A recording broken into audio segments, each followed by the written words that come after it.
Hello everyone, my name is Carrie from Xinfuda Medical Packaging. It's my honor to introduce our product today.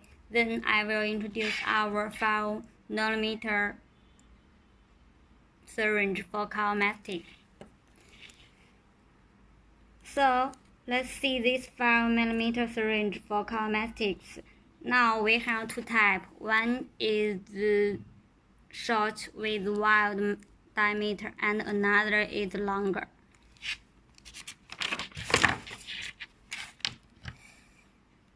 So let's see the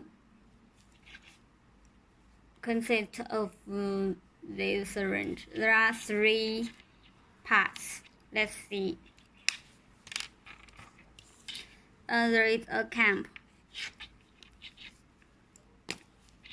a plunger, and a tube.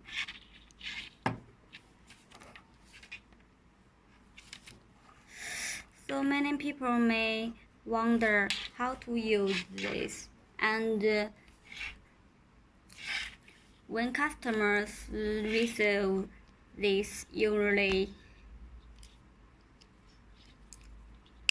like this, and there usually some medicine in the syringe. So if you use first, you should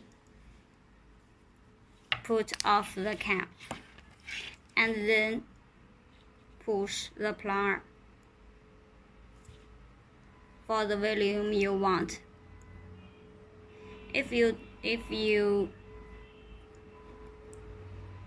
don't need, you can put the cap on, and then you can use next time. Bye bye.